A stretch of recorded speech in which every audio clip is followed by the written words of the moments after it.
Hello class, this is your teacher Mr. McDougall with your next Premiere Pro tutorial. As we're just getting started, we're going to use what we learned last time and create keyframes to create a text animation. So it's going to look a little something like this in the example I have attached.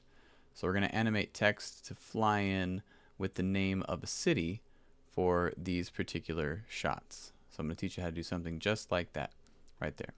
So as usual, download the exercise files. Make sure you open Premiere and then put the exercise files in their own folder in your Intro to Graphics folder. As always, they need to be in their own folder within another folder because that's where we're going to save our project files and our exports all together. Make sure you're doing this part.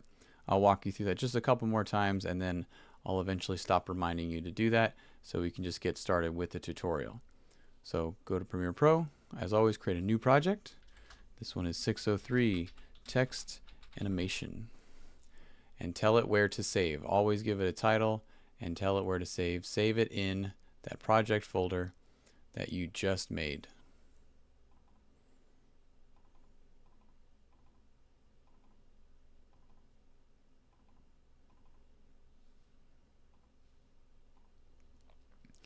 Now that we have our workspace and our project open, let's import our exercise files. Just take this whole folder with exercise files and bring it in to Premiere Pro. So if we open it, we can see that we have 4 exercise files to start with. Let's do it in order. Let's start with this one, number 1, Los Angeles, and let's bring it into the timeline right here. So the one thing you're going to want to do with all of these is trim them all down. You can see how long they are. If you look in the little corner, it tells you the length of the video. This one's 34 seconds, this one's 12, 22, this one's only 9 seconds. Each one we only want to be about 10 seconds. So most of these you're going to have to trim down. So at 34, let's trim it down a little bit. Just get to the coolest part. Just pick about the best 10 seconds that you like. So whichever part that's 10 seconds that you like. I think I want to cut off the beginning a little bit. So it kind of starts up a little higher, kind of like that. And then let's just get to about 10 seconds. I could see right here what time I'm at. This will tell me the time right about 10 seconds right there. So trim your video to whatever part of 10 seconds that you want to do. And let's explore some new tools and features. So just like Photoshop, you'll notice there's a lot of tools. Some of them will seem very similar, like this one, the type tool, which is T on your keyboard. Click the T, and then if you come up here to your program monitor, you can just click once and begin typing. So let's type in the name of the city, like that. And just like in Photoshop as well, we can highlight the text and we can edit it a little bit. So as long as you have this text highlighted, in effect controls, if you come over here to where it says the text, you can click this little drop down and you can animate it. You can not animate it, but we can edit it for right now. You can increase the size, you can change the font. There's lots of fonts to choose from. As always with our techniques, it's better if you use a big, bold, thick font because you can see through it a lot better, just like in the example I showed you. And if you know me by now, you know that I like this one called Impact. I think that one works really well. You can increase the size right here. The other way you can change the size is just like in Photoshop. If you go back to the Move tool, the default one right here, this one in Premiere Pro, it's called the Selection tool. It allows us to just move items around like that. So make it pretty big. Don't go all the way past the frame like this, but make it pretty big to where it stretches from one end to the next. Okay, perfect. So now we want our text and our video clip to be the same length. So the text clip is not a video, so it doesn't have a length limit. Other video clips, you can only extend it so far. Like this, I can only extend it that far, and then I can't go any further because that's the end of the video clip. Text and images you can extend indefinitely because it doesn't have a beginning or an end. It's just a stale image. So we can put it wherever we want. So we want it to be the exact same length as the video clip. So extend the front and the back until they both are the same length. Okay, perfect. So now let's add our first effect. So to do that, you're going to look for your effects panel, which is down here, not the effect controls. That's how we control the effect after we've added it, but we want to look for specific effects. It's going to be down here. If you don't see it on these tabs, come over to these two arrows. Anytime you see two arrows, it means it's showing you the windows you can't see because it doesn't fit. So if I click on these two arrows, I can see effects is right here, and it takes me right to the effects tab. So the effect you're going to look for, if you click right here in the search bar, we're going to look for track matte key. If you just type in the word track, it'll be the only one that pops up right here, this one called track matte key.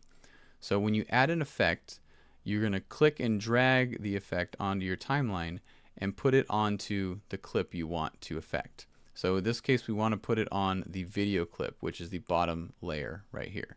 So if I drag this, I can come over, see my mouse's little fist, it's carrying it over. If I hover it over here, I could see that it gets highlighted.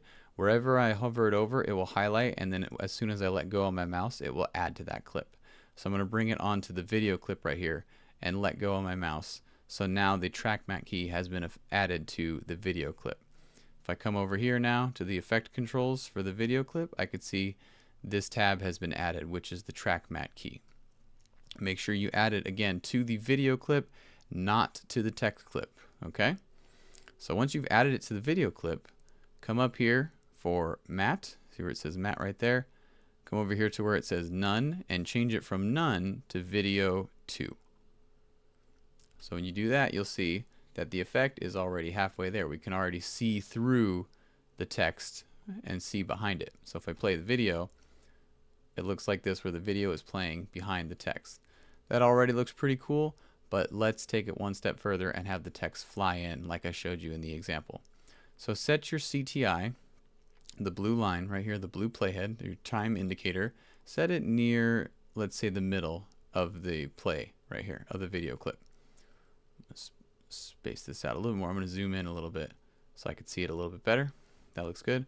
So place it towards the middle, and we're going to create keyframes for scale and position, just like we did in the previous lesson, because I want it to end right here. Sometimes it's easier to put your animation where you want it to end and then work backwards. That's what we're going to do. So I want my text to end right about here in the middle of the video. So let's create our keyframes for scale and position. So these will be our ending keyframes. So let's move it to the left, back towards the beginning of the clip. Just move it a little bit to the left, like that. And now we're going to increase the scale and a little bit of the position as well until the text is so big we don't see the black areas anymore. So now I'm going to increase my scale.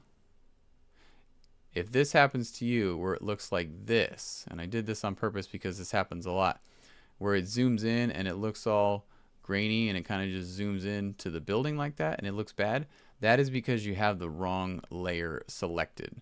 You don't want to zoom in on the video, you want to zoom in on the text. So if you see this, that's why. And I did this because it's very common. So I'm going to Control Z to undo.